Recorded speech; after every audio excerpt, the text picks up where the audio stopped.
Thermo मतलब heat, dynamics मतलब moving object, motion, right. Thermodynamics, नाम ही थर्मोडायनेमिक्स किए हुए, थर्मो मतलब हीट, डायनेमिक्स मतलब मोशन। बच्चे लोग सो एकदम छोटा सा अगर इसका बायोफिकेशन करूं तो अभी हम सबसे पहले फटाक से एक चीज सीख लेंगे, डायरेक्शंस। फटाफट डायरेक्शन सीख लेंगे, कुछ एप्लीकेशन का नाम बताता हूं आपको उसी के साथ में। ओके, ध्यान देना।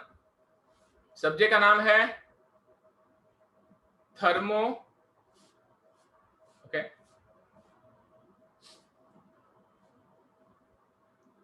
Thermodynamics. Okay, when it comes to thermodynamics बच्चे लोग, तो थर्मोडायनेमिक्स में ये वाला जो पार्ट होता है ये हीट को सिग्निफाई करता है, हीट। ओके, एंड ये वाला जो पार्ट है ये मोशन को सिग्निफाई करता है, जिसको अपन वर्क लिख सकते हैं। मोशन मतलब वर्क। जैसे आपके मैकेनिक्स में था ना, फोर्स का प्लस, ऊपर गया तो प्लस लेते, नीचे लिया तो माइनस लेते, मोमेंट का क्लॉकवाइज गया तो प्लस लेते और एंटी क्लॉकवाइज गया तो माइनस लेते। ये जो मैकेनिक्स में आप डायरेक्शन अज्यूम करते हो वो अजम्पशन होता है, वो स्टैंडर्ड नहीं होता। ओके, अजम्पशन होता है फॉर कन्वीनियंस। किसी को मन में आया तो नीचे वाले को भी पॉजिटिव ले सकता है, किसी को मन में आया तो एंटी क्लॉकवाइज को भी पॉजिटिव ले सकता है। That is assumption, because that is shear assumption. लेकिन थर्मोडायनेमिक्स में अजम्पशन नहीं है। थर्मोडायनेमिक्स में ये आपको पता होना चाहिए कि इसे इस तरह से स्टैंडर्डाइज कर दिया गया है ताकि आगे की चीजों को और आसानी से समझा जा सके। ओके, तो अभी इसको प्लस माइनस आपको समझना है कि नक्की प्लस कब बोलते हैं, माइनस कब बोलते हैं, हीट कब प्लस होता है, वर्क कब प्लस होता है। ये एक नजरिए से किया जाता है। अच्छा, थर्मोडायनेमिक्स को दो नजरिए से देखा जाता है, एक केमिस्ट्री के नजरिए से, एक फिजिक्स के नजरिए से। I hope you know that. तुम जब हाँ सर। में थे तो 11th 12th में कुछ चीज केमिस्ट्री पॉजिटिव लेती थी और फिजिक्स नेगेटिव लेती थी, विच हाँ is sir. Very confusing for students. And सबसे बड़ा पंगा क्या हो जाता था कि फिजिक्स का टीचर और केमिस्ट्री के टीचर आपस में सिंक नहीं रखते थे। उनको लगता था बच्चे खुद सॉर्ट कर लेंगे। तो ये चीज बहुत रेयर होती थी कि टीचर खुद आके बोलता था, अरे बच्चा नहीं, केमिस्ट्री अलग है, फिजिक्स अलग है, दोनों में अलग नजरिया है।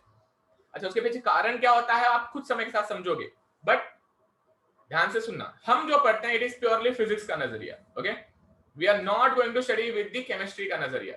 We are in mechanical engineering which is an application of physics. तो हम लोग सब कुछ फिजिक्स का एप्लीकेशन के नजरिए से देखते हैं। तो हीट एंड वर्क के डायरेक्शन की बातें कर लेते हैं, हीट एंड वर्क के डायरेक्शन की बात कर लेते हैं। बच्चा लोग, आपको मालूम है हीट फ्लो होता है? Yes sir. Okay, heat flow होता है। क्या क्या चीजें फ्लो होती है लाइफ में, क्या क्या आप लोग देखते हो कि फ्लो होता है? वो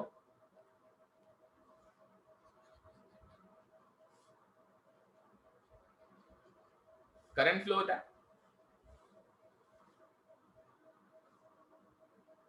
करंट फ्लो होता है ना। हाँ सर। करंट फ्लो होता है बिकॉज ऑफ इलेक्ट्रॉन का फ्लो। जिस डायरेक्शन में इलेक्ट्रॉन फ्लो होता है उसके अपोजिट डायरेक्शन में करंट को फ्लो को कहते हैं। अगर याद है तो ठीक है, नहीं याद है तो कोई बात नहीं। तो करंट फ्लो होता है, दूसरा फ्लूइड फ्लो होता है, एंड तीसरा हीट फ्लो होता है। ये तीन फ्लो तो आप लोग कहीं ना कहीं एकदम फैमिलियर है। हाँ सर। एक चीज याद रखना, ये फ्लो जो होता है, ये फ्लो के पीछे कारण होता है potential difference. Everywhere it is potential difference. Current flow के लिए वोल्टेज डिफरेंस होना चाहिए, उसको भी पोटेंशियल डिफरेंस ही बोल देते हैं, बट वोल्टेज डिफरेंस होना चाहिए।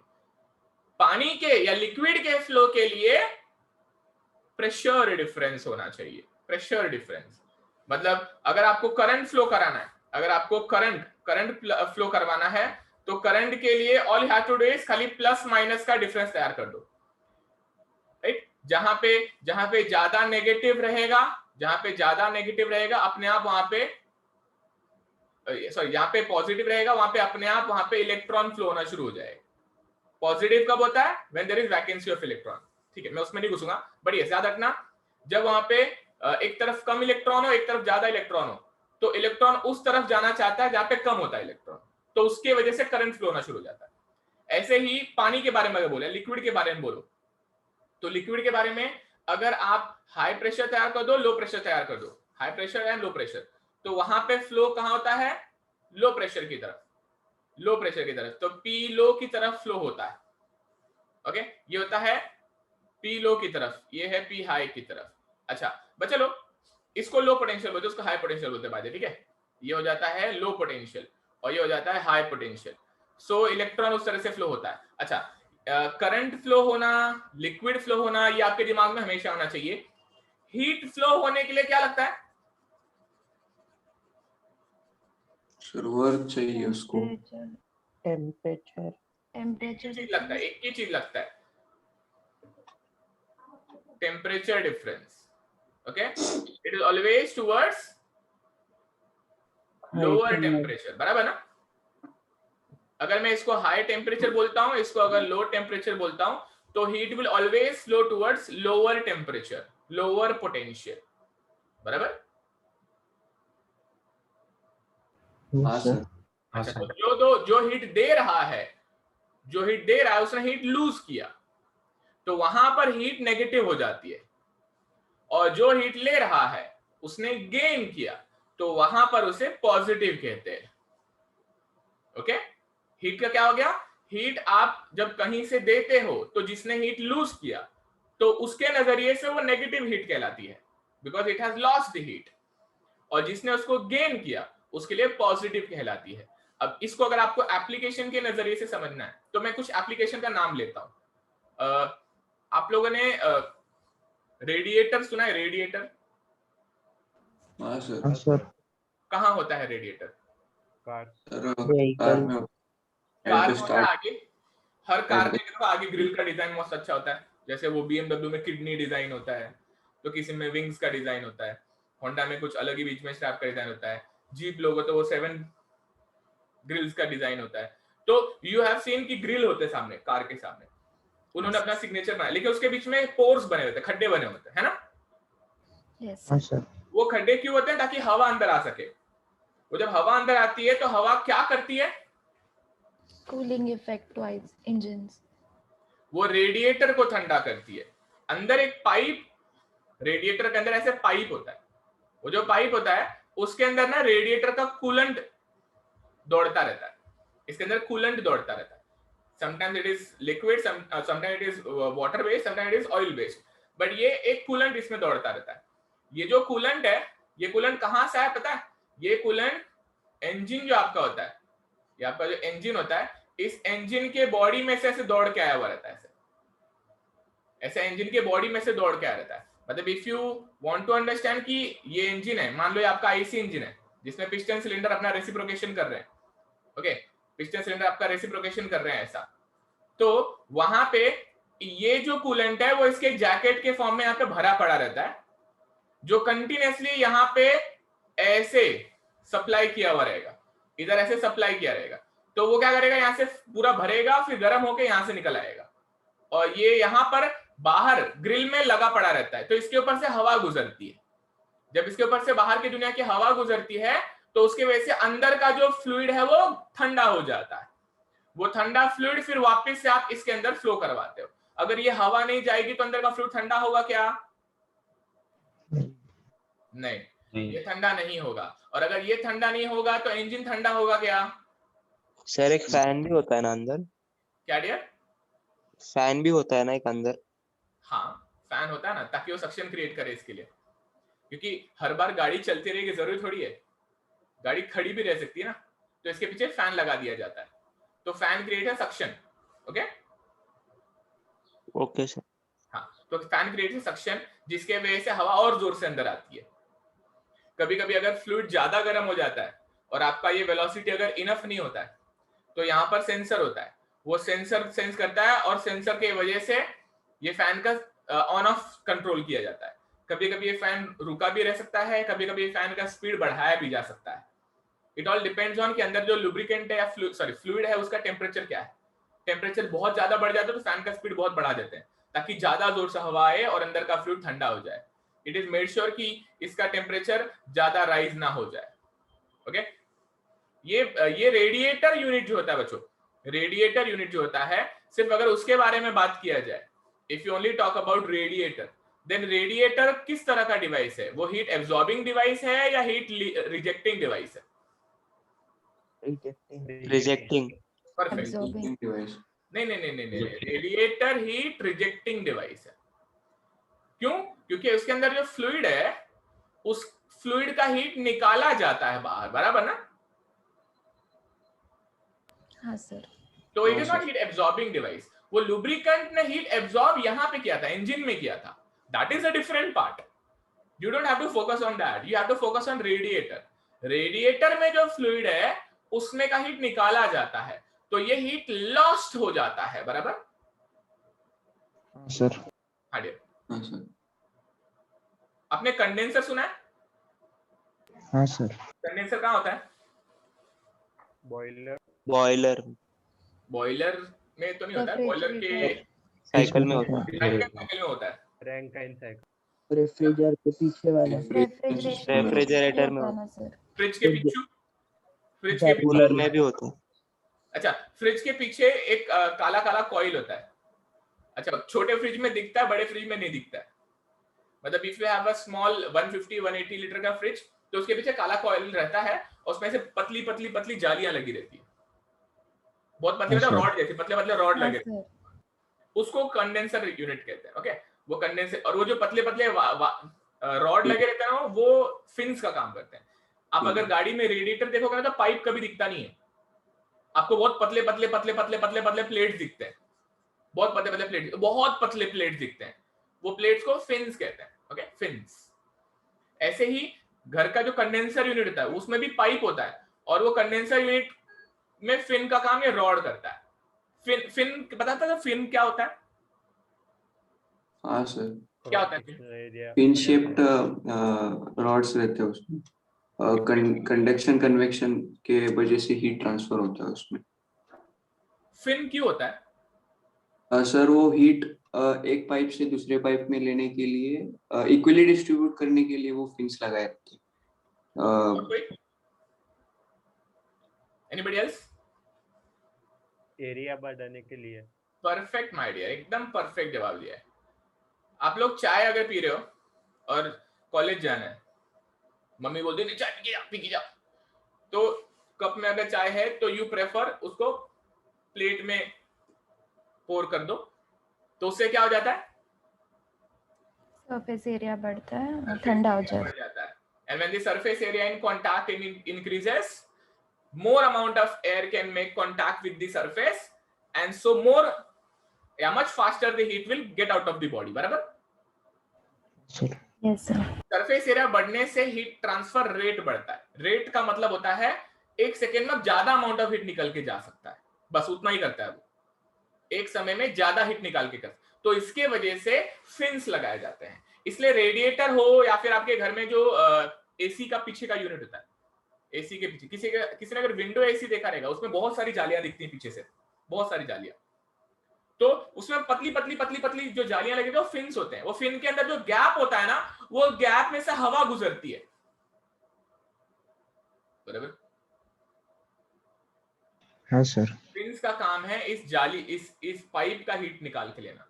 वो फिन्स क्या करती हैं, वो फिन्स इस पाइप के अंदर का हीट अपने में ले लेती हैं, तो इसकी वजह से फिन्स गर्म हो जाते हैं। और जब फिन्स बहुत सारे होते हैं तो वो ज्यादा सरफेस एरिया इन कांटेक्ट बना सकते हैं, बराबर? चलो, इससे आपको ये समझ में आ रहेगा कि ये हीट रिजेक्टिव। कोई हीट एब्जॉर्बिंग डिवाइस का नाम बता सकते हो?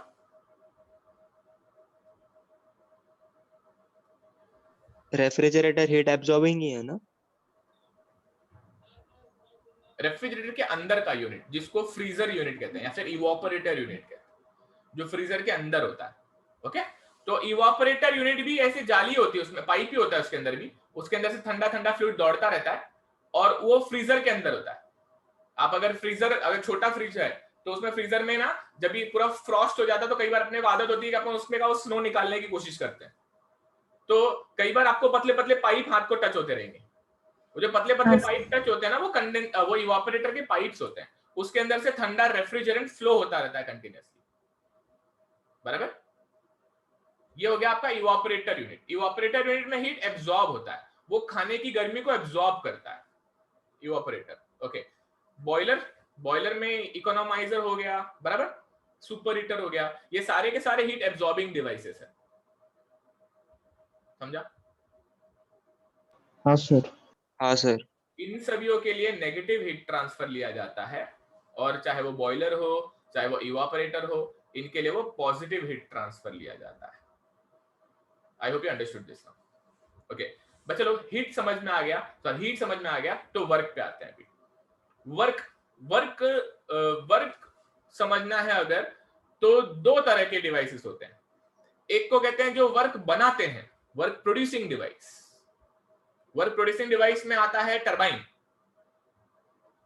IC engine. टरबाइन और IC engine work producing device होते हैं। तो अगर मैं वर्क की बात करूं तो वर्क में दो चीजें आती हैं, एक वो जो वर्क बनाता, एक वो जो वर्क खाता, work consuming device. Okay, work output and work input ऐसे वर्ड यूज किए जाते हैं, work output and work input. अब ये नजरिया ना आपको बहुत अच्छे से समझ जाना चाहिए कि क्या हो रहा है नक्की। जो वर्क आउटपुट डिवाइस होते हैं उनका जो शाफ्ट है, शाफ्ट जो घूमने वाला मेंबर है, वो किसी फ्लूइड के वजह से घूमता है। अगर कोई शाफ्ट किसी फ्लूइड के वजह से घूम रहा है तो उसको वर्क प्रोड्यूसिंग डिवाइस कहते हैं। आईसी इंजन में गैस ब्लास्ट होता है, इसलिए पावर स्ट्रोक होता है तो शाफ्ट घूमता है, बराबर। हाँ सर। स्टीम टरबाइन में स्टीम का एक्सपांशन होने के वजह से टरबाइन का शाफ्ट घूमता है। वहां पे क्या होता है, स्टीम जो जाती है वो स्टीम की एंथैल्पी वर्ड आपके लिए यूज करना सही नहीं है, उसकी जो हीट है उस हीट के बदले बहुत सारा काइनेटिक एनर्जी तैयार किया जाता है। उस हीट के बदले बहुत सारा काइनेटिक एनर्जी तैयार किया जाता है, और वो काइनेटिक एनर्जी की वजह से आपके जो टरबाइन के ब्लेड्स होते हैं वो घूमना शुरू करते हैं। जब टरबाइन के ब्लेड्स घूमते हैं तो शाफ्ट घूमता है। तो कहीं ना कहीं उस हीट के वजह से शाफ्ट को घुमाया जाता है, उस फ्लूइड की वजह से शाफ्ट को घुमाया जाता है। जब किसी फ्लूइड के वजह से शाफ्ट घूमता है तो वर्क प्रोड्यूसिंग डिवाइस, उसे पॉजिटिव कहते हैं। तो इसमें आपका आईसी इंजन भी आता है और इसमें आपका टरबाइन भी आता है। टरबाइन कोई भी टरबाइन हो, स्टीम टरबाइन, गैस टरबाइन, सब इसी में आते हैं। Okay, these are work producing device. Work input device वो होते हैं जिनको बिजली दिया जाता है तब उनका शाफ्ट घूमता है। वर्क इनपुट डिवाइस कौन से होते हैं, जिनको बिजली सप्लाई करो आप, मतलब बाहर से वर्क दो उसको, अंदर की दुनिया से शाफ्ट नहीं घूम रहा है, बाहर की दुनिया से एनर्जी मिलके उसको शाफ्ट घूम रहा है। जैसे पंखे का बटन चालू किया तो पंखा घूमना शुरू कर दिया, तो पंखे का जो शाफ्ट घुमा, it is because of purely electricity. तो इसमें आप फैन लिख सकते हो, फैन एंड ब्लोअर। फिर कंप्रेसर यूनिट, कंप्रेसर में इलेक्ट्रिसिटी सप्लाई किया जाता है तब जाके वो कंप्रेसर फ्लूइड का प्रेशर बढ़ाता है, तो कंप्रेसर्स आते हैं इसमें, कंप्रेसर्स आते हैं। पंप यूनिट, जब आप उसको बिजली देते हैं तब वो पानी का प्रेशर बढ़ाता है, पानी को आगे भगाता है। तो वो जिसमें आप फ्लूइड के वजह से शाफ्ट घूमता और बदले में बिजली बनाई जा सकती है, यहां पे बिजली बनती है, यहां पे electricity is always the output, यहां पे बिजली बनाई जाती है और यहां पे हमेशा इलेक्ट्रिसिटी खाई जाती है, यहां पे इलेक्ट्रिसिटी खाई जाती है। अगर आप ये लाइन याद रखोगे आप कभी नहीं भूलोगे। जिसको बिजली देना पड़ता है वो वर्क इनपुट डिवाइस है, जो बिजली बनाता है वो वर्क आउटपुट डिवाइस है। सॉर्टेड? Yes sir. नेगेटिव में मैंने आपको बताया, यहाँ पे radiator, okay, radiator negative device होता है। देन कंडेंसर, ओके, कंडेंसर, कभी यहाँ पे कंडेंसर में अलग अलग कंट्रीज अलग अलग ER या OR यूज करती है, तो इट इज ओके, आप कुछ भी लिखा तो भी कोई टेंशन नहीं, दोनों करेक्ट होता है। कंडेंसर, रेडिएटर, यहाँ पे मैंने आपको बताया था इवापोरेटर, ओके, इवापोरेटर। और देन दूसरा आप बोलेंगे कौन सा बोला था, बॉयलर। बॉयलर के अंदर सारे सब कुछ, इकोनोमाइजर, सुपर हीटर सब आ जाएगा उसमें। ओके बच्चे लोग, थर्मोडायनेमिक्स में ये बेसिक पहली बात तो आपको पता होनी चाहिए। ओके, ये पहली बात आपको पता चाहिए, प्लस कब होता है, माइनस कब होता है, ये यहां से ही थर्मो शुरू करना है। टाइटल लिखो थर्मोडायनेमिक्स, जैसा मैंने दिखाया यहाँ पे, आप ऐसे दिखा दो, curly brackets, heat and work. Then heat के लिए आप ऐसा दिखा दो, दो हिस्से में पेज को डिवाइड कर दो। ओके, दो हिस्से में पेज को डिवाइड कर दो, और ये जो मैं पार्ट मिटा दे रहा हूं उसको छोड़ के बाकी सब कुछ, उसको छोड़ के बाकी सब कुछ आप बना लो फटाफट।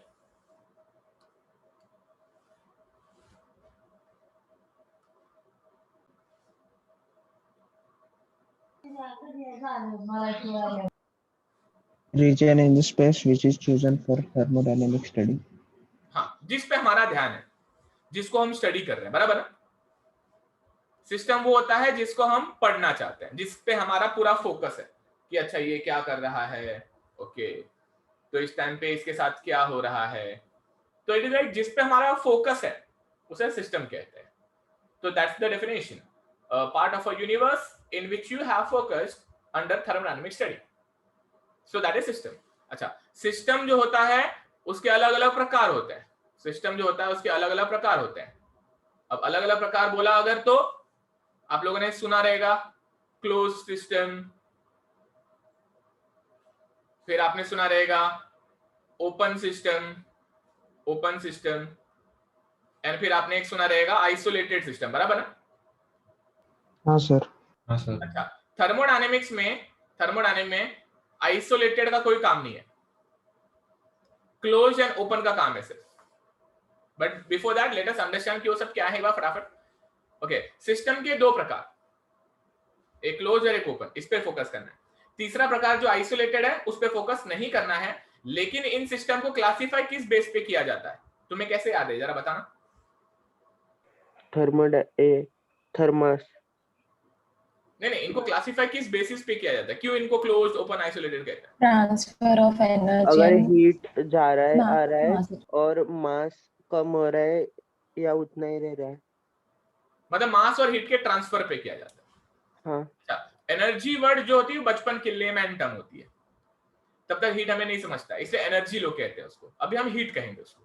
ओके, तो यहां पे आपको क्या याद रखना है, ध्यान से सुनना। अगर सिस्टम में हीट का आवागमन चालू है, अगर हीट आ भी रहा है या जा भी रहा है, ऐसा कुछ है, तो उसको क्लोज सिस्टम कहते हैं। लेकिन it is a incomplete knowledge, उसमें मास ट्रांसफर के बारे में भी बातें होनी चाहिए।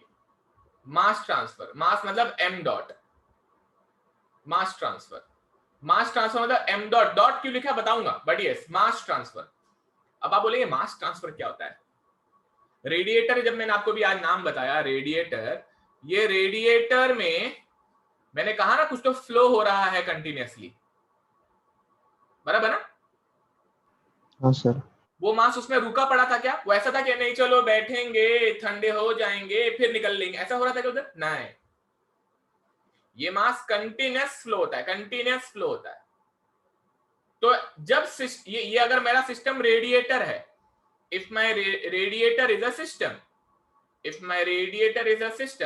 in which heat is also transferring, heat भी निकल रहा है and mass is also getting transferred from entry to outlet, then this is an open system। समझ में आया? हाँ सर। हाँ सर। अच्छा, अगर तुम कोई डब्बा ले लो, डब्बे में कोई गैस है, गर्म गैस, डब्बे को बंद कर दिया, जैसे कि प्रेशर कुकर मान लो, और उस प्रेशर कुकर की सिट्टी को दबा दिया, सिट्टी को अलाउड नहीं है, खुलना अलाउड नहीं, और उसमें गैस भरा पड़ा है। जब उसमें गैस भरा पड़ा है और तुमने अब उसको छोड़ दिया ठंडा होने के लिए, तो उसमें से हीट निकल रहा है कंटिन्यूअसली, हीट निकल रहा है क्योंकि बाहर की दुनिया उसको ठंडा करेगी, बाहर की दुनिया कुकर को ठंडा करेगी, और कुकर ठंडा होगा तो अल्टीमेटली अंदर का गैस ठंडा हो जाएगा। हाँ सर। लेकिन उस दौरान उसके अंदर का गैस निकल के बाहर जा रहा था क्या कभी? नहीं। एम डॉट ट्रांसफर हो रहा था क्या? नहीं सर। उसको क्लोज सिस्टम कहते हैं। Okay, whenever there will be a rigid body, जिसके boundaries are closed, which is not allowing the mass to flow, whenever the mass will not flow, the mass will remain out there, then that is a closed system। बहुत simple सी बात है। कहीं से भी अगर कुछ खुला है मतलब वो ओपन है बॉस। यहाँ पे पाइप खुला रहता है ना, तभी तो पाइप के अंदर गैस जा रहा है और निकल रहा है ना। अगर तुम यहाँ से वॉल्व लगा दो, नल बंद कर दो इसका, तब it will behave like a close system. लेकिन नल बंद नहीं किया जाता उसका, वो नल चालू रहेगा, उसका वॉल्व चालू रहेगा हमेशा, क्योंकि फ्लूइड फ्लो होते रहना चाहिए, नहीं तो इंजन को लुब्रिकेशन नहीं मिलेगा, इंजन को फ्लूएंट नहीं मिलेगा। ओके बच्चों, ये आपको अगर समझ में आ गया तो क्लोज और ओपन आई होप दिमाग में क्लियर है। अब इसको याद कैसे रखना बता, बहुत सिंपल। देखो यार, क्लोज और ओपन दोनों में हीट ट्रांसफर होना ही है, कभी वो हीट लेगा कभी हीट देगा। ओके, क्लोज और ओपन दोनों में हीट ट्रांसफर तो होना ही है, कभी हीट लेगा कभी हीट देगा। लेकिन क्लोज में मास ट्रांसफर नहीं होता, ओपन में मास ट्रांसफर होता, इतना याद रखना है आपको। जिसमें मास ट्रांसफर हो रहा है वो ओपन है, जिसमें मास ट्रांसफर नहीं हो रहा है वो क्लोज्ड है। सिंपल। हाँ हाँ सर। सर। हाँ सर। एकदम सिंपल याद रखने का। क्लोज्ड बोला तो एम डॉट नहीं होता, ओपन बोला तो एम डॉट होता। एम डॉट बोला तो मास फ्लो रेट, इसका यूनिट होता है केजी पर यूनिट टाइम, केजी पर सेकेंड, मतलब कितना केजी पर सेकेंड इसकी फ्लो है। ओके, क्योंकि वेलोसिटी अलग अलग हो सकती है ना फ्लो की, इसलिए उसको पर सेकेंड लिखा जाता है। किसी में 5 केजी पर सेकेंड जाएगा, किसी में 10 केजी जाएगा, किसी में 1 केजी जाएगा, तो that's why it is called as per second. तो उसको एम डॉट से डिनोट किया जाता है। तो ओपन सिस्टम में एम डॉट होता, लेकिन क्लोज सिस्टम में एम होता, एम एम, क्योंकि वो मास उसके अंदर रुका हुआ रहता है, सिस्टम के अंदर रुका हुआ रहता है। समझना? हाँ सर। तो ये सिस्टम के ऊपर डिपेंड करता है कि वो एम है कि एम डॉट है। क्लोज सिस्टम में एंड ओपन सिस्टम में एम का ये फर्क होता है बच्चा लोग। तो ये अगर सारी बातें दिमाग में क्लियर हो चुकी है तो अभी याद रखने के हिसाब से बताता हूं, सुना ध्यान से। यू शुड रिमेंबर कि अगर वो क्लोज सिस्टम है, अगर वो क्लोज सिस्टम है तो उसमें एम होता है। ओके, एंड अगर वो ओपन सिस्टम है तो उसमें एम डॉट होता है। तो ऐसे लिखता हूं, क्यू तो रहेगा ही रहेगा, मतलब हीट ट्रांसफर हो रहा है, और उसमें एम होता है, और इसमें क्यू तो रहेगा ही रहेगा, साथ में एम डॉट होता है। तो क्लोज सिस्टम में हीट ट्रांसफर होता, ओपन सिस्टम में मास ट्रांसफर होता, एंड क्लोज सिस्टम में मास ट्रांसफर नहीं, वो मास सिस्टम के अंदर ही पड़ा होता है। बराबर? हाँ सर। ओके, आइसोलेटेड में कुछ भी नहीं होता। आइसोलेटेड में ना हीट ट्रांसफर होता ना मास ट्रांसफर होता, जिसका एक एग्जांपल थर्मस फ्लास्क दिया जाता है, बट सिर्फ कहने के लिए होता है। थर्मस में भी हीट ट्रांसफर होता ही है ना। हम ऐसा एकदम परफेक्टली आइसोलेटेड थर्मस नहीं बना सकते, बट डिले हो जाता है बहुत मास हीट ट्रांसफर, इसलिए it is taken as an example. But thermos भी कहीं ना कहीं आइसोलेटेड नहीं होता है। ऐसा होता है क्या गर्म पानी थर्मस में डाल दे तो जिंदगी भर गर्म? नहीं सर।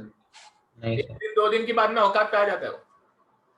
तो हम लोग से वहां पे डिले करते हैं हीट ट्रांसफर को, हीट ट्रांसफर रेट घटा देते हैं। हीट ट्रांसफर रेट कह रहा हूं मैं, है ना? क्यों? क्योंकि इसका यूनिट क्या होएगा, इधर इसका यूनिट किलो जूल है। ओके, इसका यूनिट किलो जूल है, किलो जूल। यहां पर इसका यूनिट किलो जूल पर सेकेंड होता है बच्चों, किलो जूल पर सेकेंड।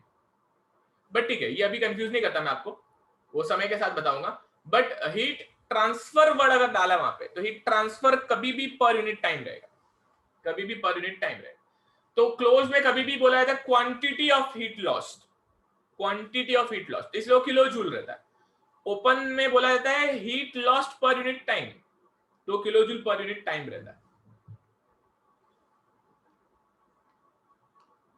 इतना दिमाग में फिलहाल रखो। क्या बोला मैंने?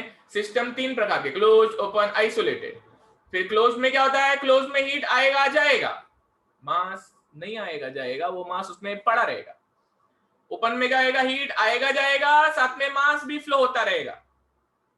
Every system you see carefully, boiler, radiator, evaporator, turbine, सब में मास फ्लो होता रहता है। सबसे कंफ्यूजिंग बात बच्चों के लिए क्या होती है, बच्चों को theoretical word, ideal word, theoretical, ideal, actual, ये नाम इतना परेशान करता है थर्मोडायनेमिक्स में कि उनको समझता ही नहीं, अबे ये हर बार अलग नाम क्यों यूज कर रहे हैं।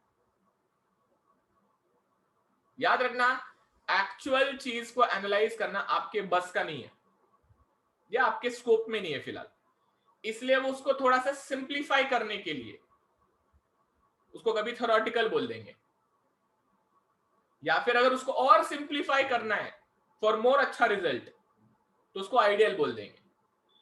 लेकिन याद रखना, जितना आप एक्चुअल से थ्योरेटिकल से आइडियल जाओगे उतना आप एक तरह से अपनी आंखों को बंद करके रियल वर्ल्ड के चैलेंजेस को अवॉइड करते हो।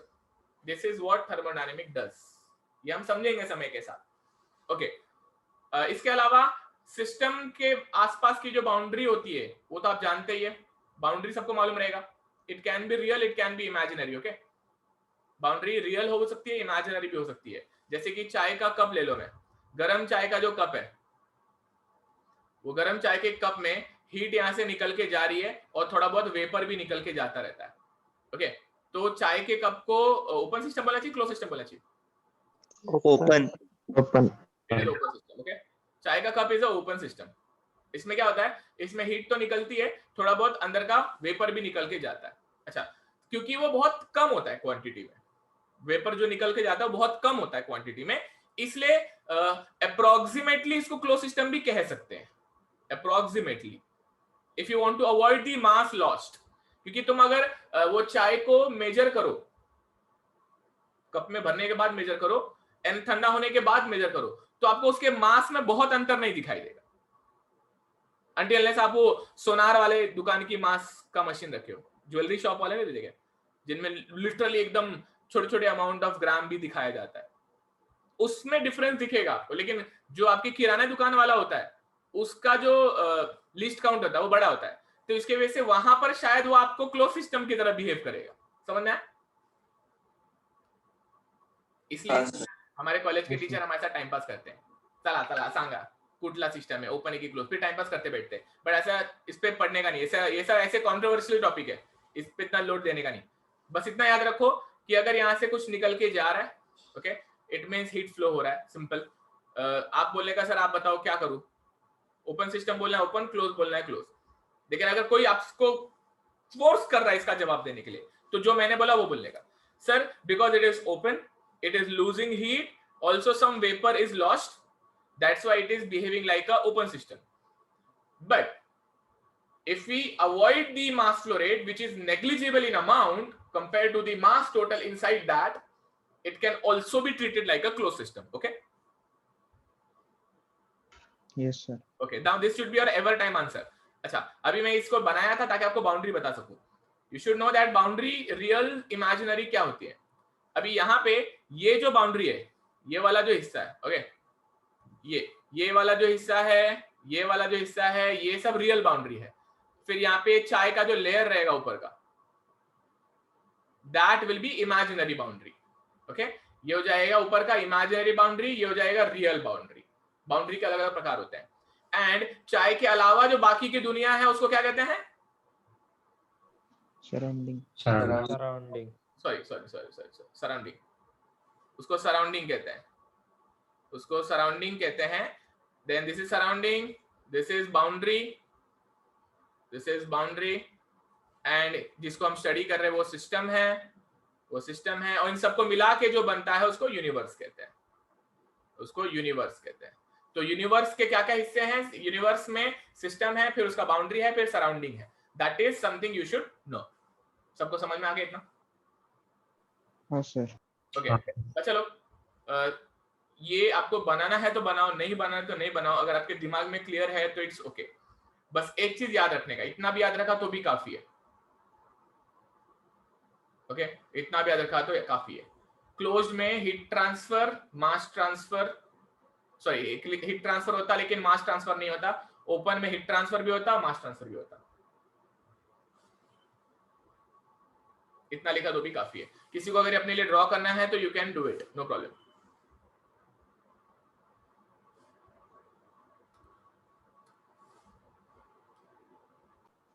Okay, very good. और कोई?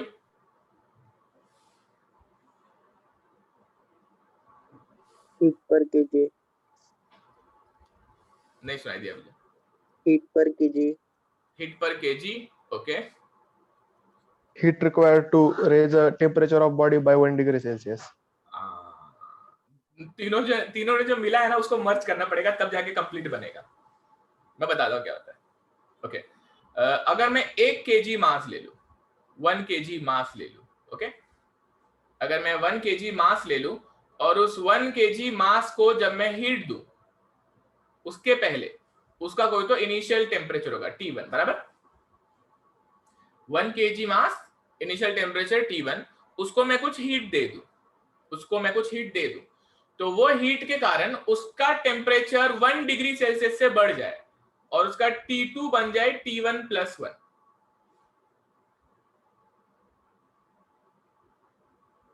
समझ में?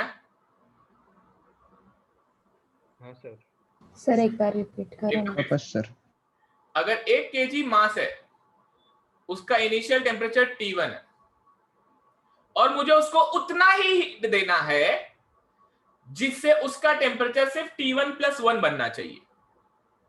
मतलब अगर 37 है तो 38 बनना चाहिए, 27 है तो 28 बनना चाहिए।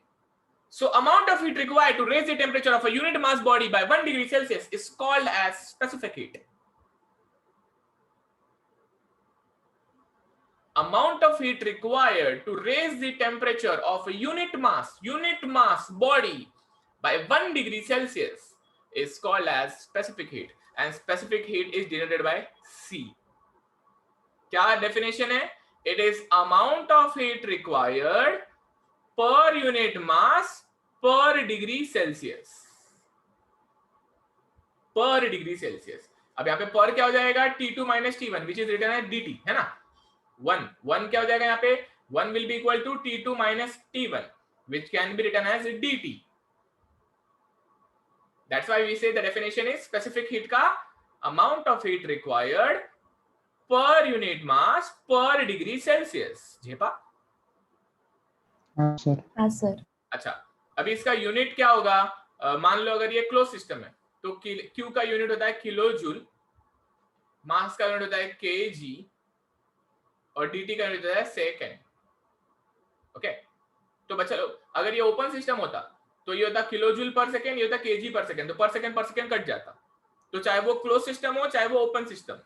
ओके, मतलब अगर ये ओपन सिस्टम होता तो यूनिट किलो जूल पर सेकेंड अपॉन kg पर सेकेंड इंटू सेकेंड, तो ये पर सेकेंड कट जाता, अल्टीमेटली यही यूनिट बनता।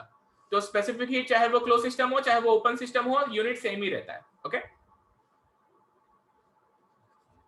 सर। लिखो डेफिनेशन, लिख लो उसका स्पेसिफिक हीट का। Specific heat is sir amount. हाँ डियर। सर फिर से बता सर दो। dt का यूनिट सेल्सियस आएगा ना? अरे मैंने क्या किया, मेरा ध्यान किधर है? केल्विन आएगा, सॉरी मैं सर, कुछ सोच रहा पहले था, वाला फिर से बताओ ना। मैं कुछ तो सोच रहा था और मेरा ध्यान नहीं था। ओके, ध्यान दो बच्चा लोग। सबसे पहले तो टेम्परेचर का यूनिट डिग्री सेल्सियस होता है, लेकिन थर्मोडायनेमिक्स में it is kelvin. Okay, thermodynamics में इट इज केल्विन। एक चीज मैं लड़कों को बताना चाहता हूँ, लड़के लोग एक बार में दो चीजें नहीं कर सकते, लड़कियां कर लेती है। लड़के लोग एक बार में एक ही चीजें कर सकते हैं, ये चीज मैंने अपने लाइफ में हर बार देखा है। मतलब मैं जब भी कुछ सोचता रहता हूँ और पढ़ाता रहता हूँ तो मैं ऐसा गड़बड़ कर देता हूँ। सो प्लीज ध्यान रखना लड़कों, एक साथ एक ही चीज करने की कोशिश किया करो, बाकी ऑल अप टू यू। चलो ध्यान दो। अच्छा क्या बोले आप? बोले फिर से, बोले डियर, डाउट क्या था आपका? सर वो कैंसिल होता है, वो कैंसिल होता है। अच्छा, ये डेफिनेशन सबको समझा? हाँ सर। हाँ Okay. सर। ठीक है, एक बार यूनिट भी फिर से बोल देता हूं। टेम्परेचर का यूनिट स्टैंडर्ड थर्मोडायनेमिक्स में केल्विन होता है। You should know that kelvin अगर चाहिए तो डिग्री सेल्सियस में आपको 273 ऐड करना होता है, बराबर? केल्विन में डिग्री सेल्सियस में जब आप 273 ऐड करते हैं तो केल्विन बन जाता है। अच्छा, अब इनका जो डाउट है किलो जूल पर सेकेंड वाला, ये मैंने जो लिखा है हीट का यूनिट किलो जूल, मास का यूनिट केजी, टेम्परेचर का यूनिट केल्विन लिखा है। ओपन सिस्टम अगर ये होता, ओपन सिस्टम, तो हीट का यूनिट होता है किलो जूल पर सेकेंड, बराबर? हाँ मास का यूनिट होता है केजी पर सेकेंड, बराबर? क्योंकि एम डॉट होता है ना उसमें। हाँ सर। अच्छा, एंड टेम्परेचर का केल्विन ही होता, तो यहाँ पे पर सेकेंड और पर सेकेंड कैंसल आउट हो जाते हैं, हाँ समझा। इसलिए किलो जूल पर KG kelvin. Okay, kilo joule पर केजी केल्विन। बच्चा लोग सब लोग लिख लो फटाफट। सर लिखो स्पेसिफिक सर। हीट का एक लाइन लिखो। It is heat required, it is heat required to raise the temperature of, it is heat required to raise the temperature of unit mass It is heat required to raise the temperature of unit mass. It is heat required to raise the temperature of unit mass by 1 degree Celsius. By 1 degree Celsius. तो पहले ये formula लिख लो और उसके बाजू में ये unit लिख लो. ओके, यूनिट लिख लो. अगर तुमको इसको इलिस्ट्रेट करना है तो अपने हिसाब से इलिस्ट्रेट कर सकते हो.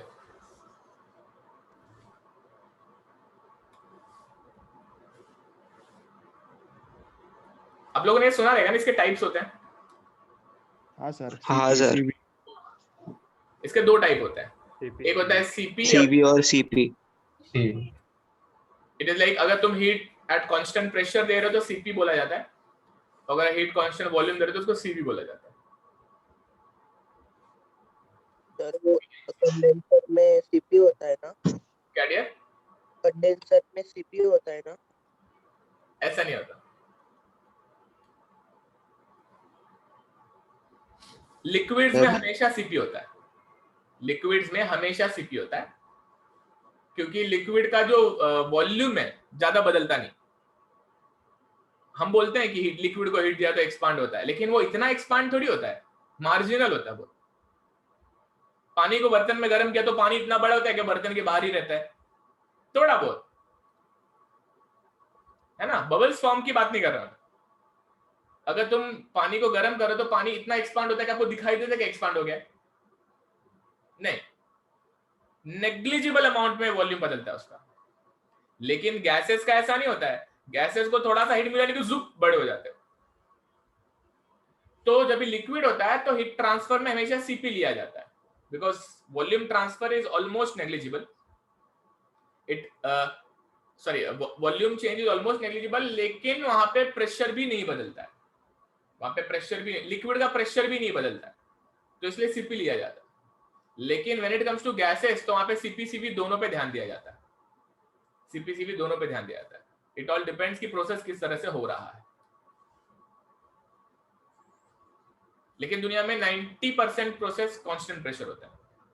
90% से भी ज्यादा कांस्टेंट प्रेशर होता है. क्यों होते हैं?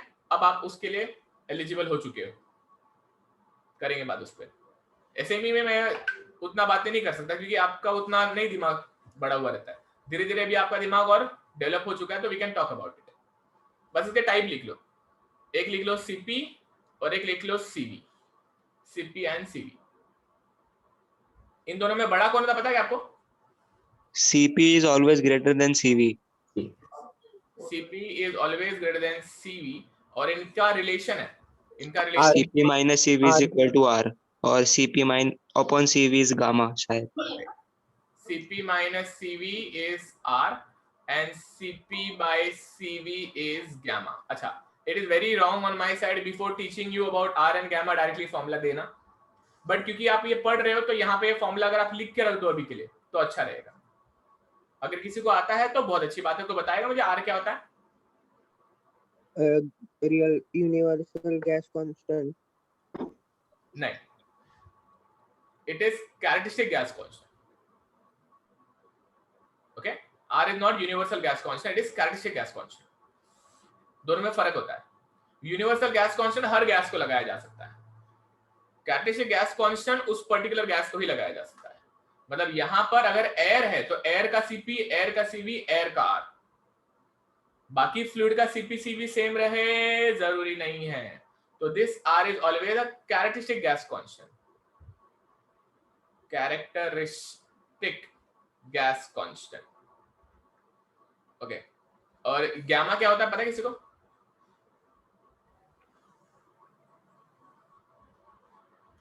एडियाबेटिक इंडेक्स बोलते हैं इसको.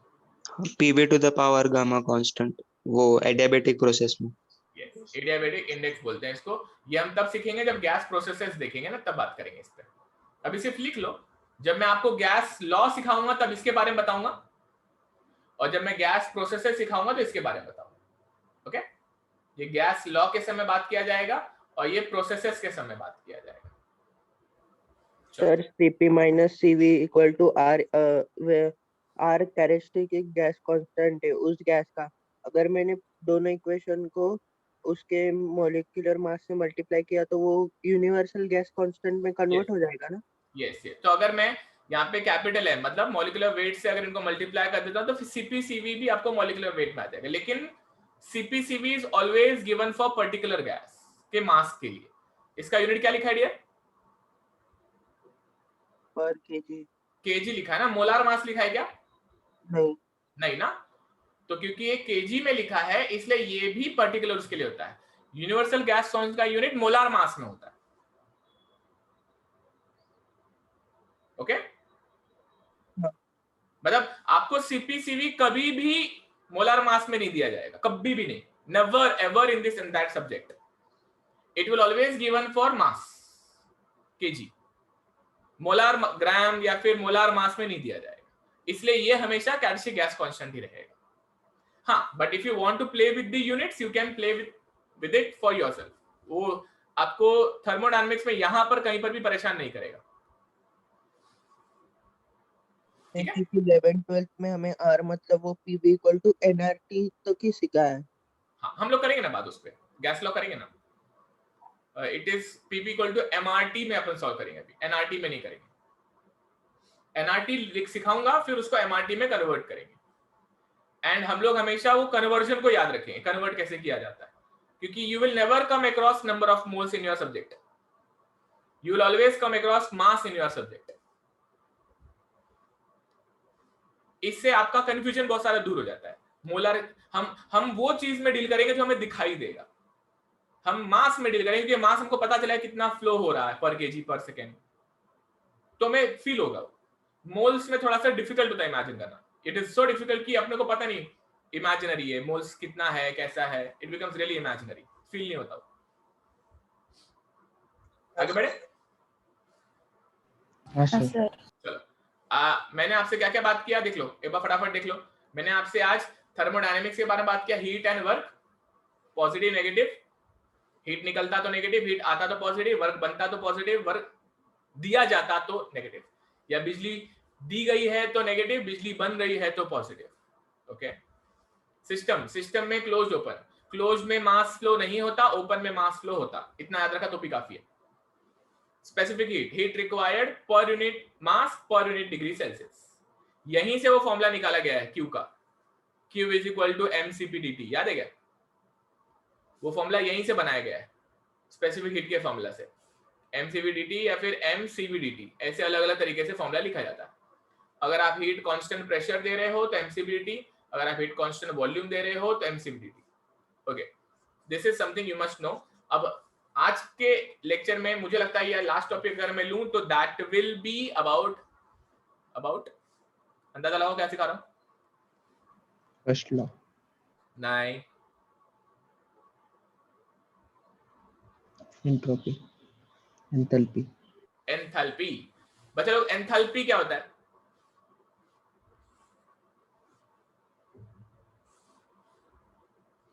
फेंको, बिंदास फेंकने का। एंथैल्पी क्या होता है बताओ? Work done plus internal energy. Okay, anybody else? Work done? नहीं,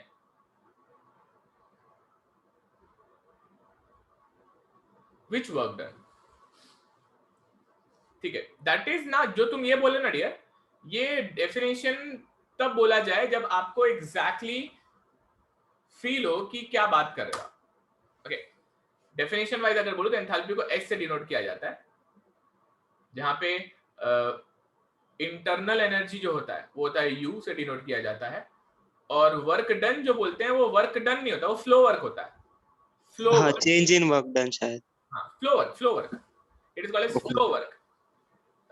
ठीक है, that is for open system, लेकिन मैं ओपन सिस्टम के हिसाब से बात नहीं कर रहा हूं, जनरलाइज केस के लिए बात नहीं कर रहा हूं, मैं एंथैल्पी क्या होता है बात कर रहा हूं। ठीक है, let us talk about enthalpy first.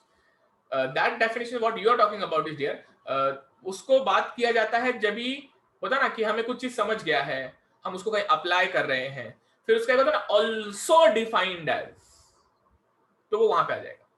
But not, let us not get into it, पहले सिंपल रखते हैं इसको। सबको पता इंटरनल एनर्जी क्या होती है?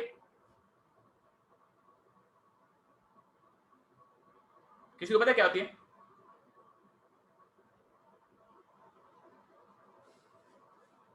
What is internal energy guys?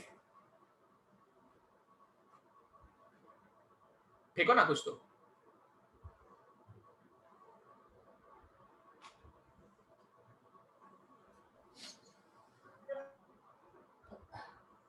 Sir college का लेक्चर चालू है। साकेत भाई कितनी देर में चालू हो जाएगा? चालू हो चुका है। 5 मिनट इसको पढ़ ले और 5 मिनट में छोड़ता हूं फिर।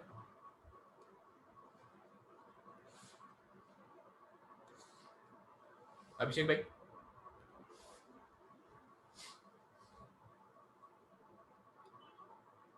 इसको मिस मत करना क्योंकि एंथैल्पी बहुत इंपॉर्टेंट है। ओके बच्चा लोग कोई बताओ ना इंटरनल एनर्जी क्या होती है? एनर्जी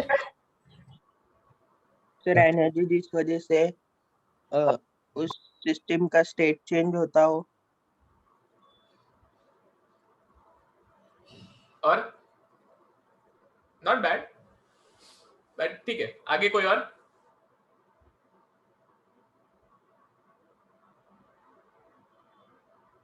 ओके चलो ठीक है, मैं इसको सिंपल रखता हूं, ज्यादा इसको इलाबोरेट नहीं करूंगा। ठीक है, इसको कल इलाबोरेट करूंगा। ध्यान से सुनो, अगर मेरे को एंथैल्पी डिनोट करना है बच्चों लोग, तो enthalpy is kind of energy. Enthalpy is kind of energy at that instant in that system. It is energy. और यू कैन से हम लोग थर्मोडायनामिक्स में एनर्जी को हीट से डिनोट करेंगे। तो विच एनर्जी? Heat energy. और you can say potential to generate heat. Sometimes you can simply say heat, sometime you can say potential to generate heat. मतलब जैसे कि अगर मैं न्यूक्लियर पावर बोलता हूं, तो न्यूक्लियर पावर अगर किसी मॉलिक्यूल में है तो उसका पोटेंशियल है, उस समय उतना हीट आपको दिखाई नहीं देगा, बराबर ना?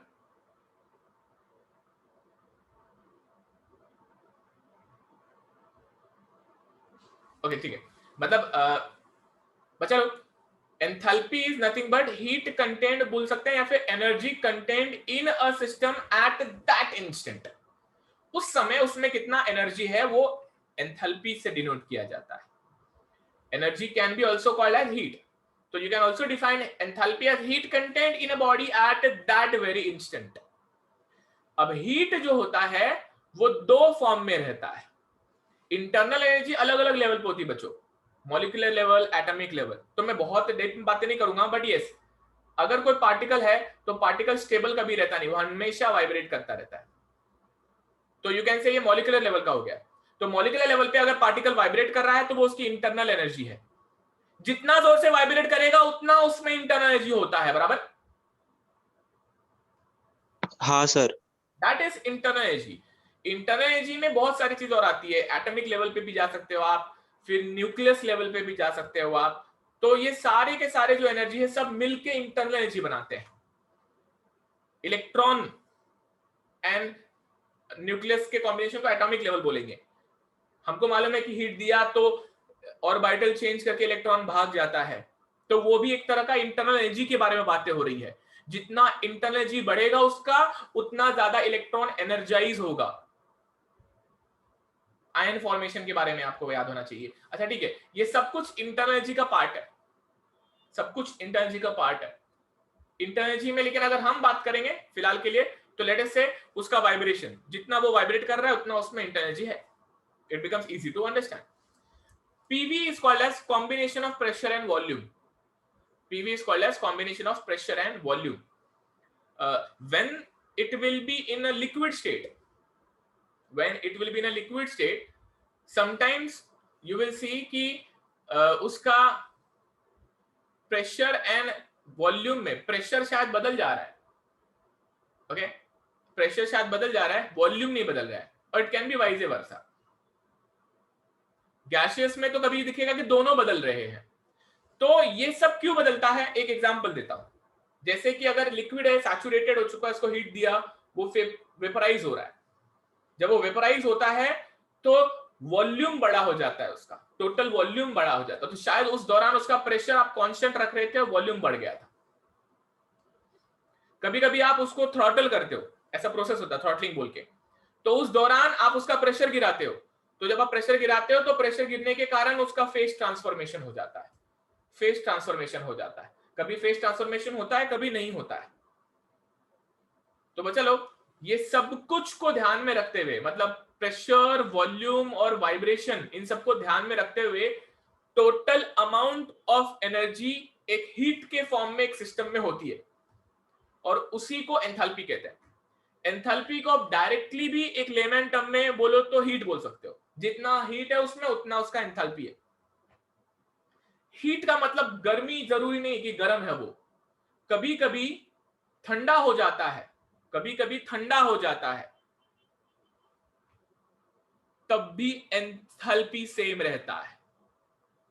मतलब कभी कभी आपको ऐसा लगेगा कि एक फ्लूइड को आपने ठंडा कर दिया, टेम्परेचर उसका कम हो जाता है, लेकिन फिर भी उसका एंथैल्पी जितना है उतना रहता है, because enthalpy takes care of entire form of heat. It will not only take care of temperature, which is internal energy, it will also take care of pressure and volume. कभी कभी temperature गिर जाएगा, मतलब internal energy गिर जाएगा, कम हो जाएगा, लेकिन शायद उसका वॉल्यूम बढ़ जाएगा। तो जितना टेम्परेचर गिर जाएगा उतना उसका वॉल्यूम प्रोपोर्शनली शायद बढ़ जाएगा। तो इन सबको ख्याल रख के जो टोटल अमाउंट ऑफ एनर्जी की बात होती है उसको एंथैल्पी कहते हैं। समझ में आ रही बात है?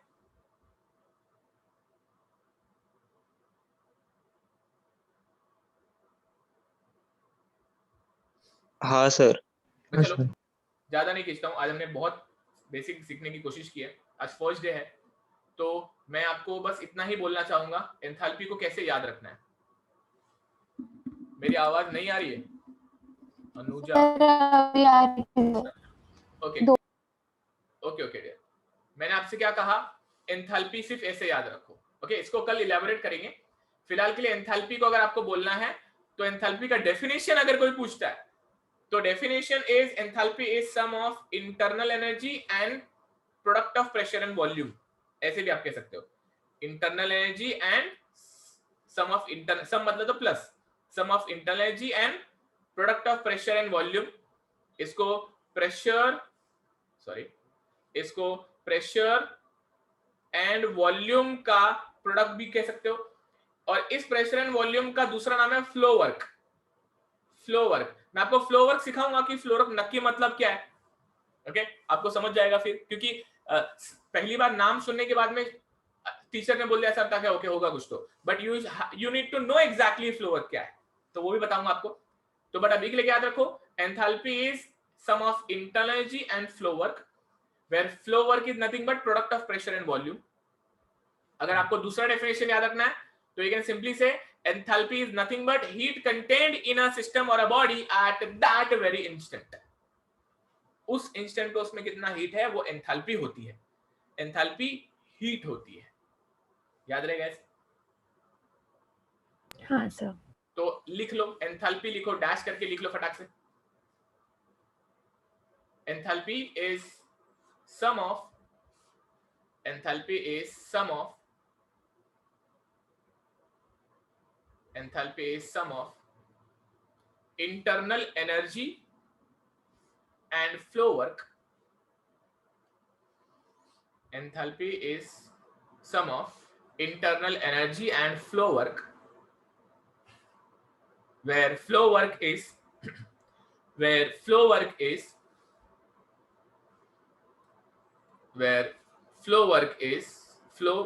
is product of pressure and volume, where flow work is product of pressure and volume.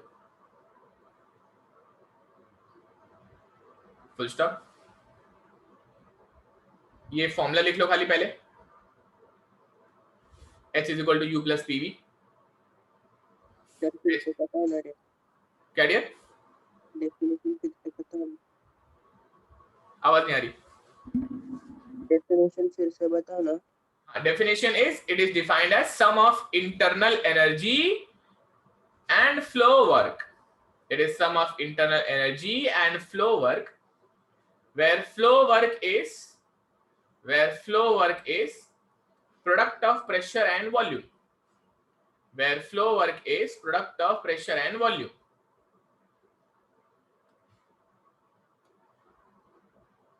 where flow work is product of pressure and volume.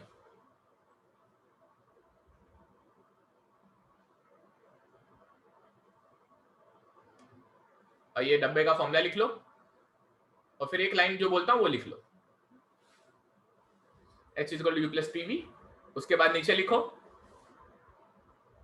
enthalpy is also defined as heat contained in a system. Enthalpy is also defined as heat contained in a system at that instant. Heat contained in a system at that instant.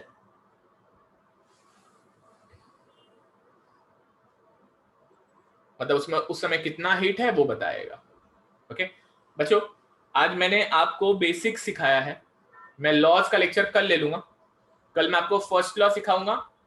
First law ही लंबा time लेगा, तो पहले कल सिर्फ first law सीखते हैं. Okay कल के लेक्चर में फर्स्ट लॉ रहेगा एंड देन कमिंग लेक्चर में सेकेंड लॉ सीखेंगे हम. तो कल सुबह 8 बजे सबको चलेगा? सर हाँ सर चलेगा. चलो तो कल सुबह मिलते हैं 8 बजे. अभी जाओ, हैव अ नाइस डे. आराम करना है आराम करो, कॉलेज करना है कॉलेज करो. सर हाँ सर आईसी इंजन में जब वो ब्लास्ट होता है तो वो ब्लास्ट मतलब एंथैल्पी ना, और जो शाफ्ट के साथ वर्क निकल आता है वो पीवी, और जो सराउंडिंग सिलेंडर गर्म हो जाता है वो यू ना. ओके आपने बोला, आप सही कह सकते हो. ब्लास्ट जब भी होता है तो पिस्टन ऊपर रहता है, ऊपर बहुत सारा एंथैल्पी भरा पड़ा रहता है, बहुत सारा एंथैल्पी बढ़ा रहता है. फिर जब वो ब्लास्ट होता है तो ब्लास्ट होने के कारण वो एंथैल्पी काइनेटिक एनर्जी में कन्वर्ट होती है, और वो काइनेटिक एनर्जी से पिस्टन जोर से नीचे आता है, और जब पिस्टन जोर से नीचे आता है तो वहां पे वर्क बनता है, ये शाफ्ट घूमने लगता है. ओके मतलब वो काइनेटिक एनर्जी यहाँ पे फिर एंथैल्पी है. एंथैल्पी के वजह से काइनेटिक बना, लेकिन जरूरी नहीं कि पूरा एंथैल्पी काइनेटिक बना. ये हम सीखेंगे जब आईसी इंजन आएगा ना डियर, तो ये सब कुछ सीखेंगे. बट पूरा एंथैल्पी काइनेटिक में नहीं कन्वर्ट होता है. अगर पूरा एंथैल्पी काइनेटिक में कन्वर्ट हो जाएगा तो बाहर निकलने वाला एग्जॉस्ट ठंडा निकलेगा, है ना. गर्म एग्जॉस्ट निकलता है ना बाहर. तो इसका मतलब थोड़ा एंथैल्पी अभी बच गया है. चलो बच्चों, मिलते हैं कल सुबह 8 बजे. Bye bye. Bye sir. Thank you sir. Bye dear. Sir thank you.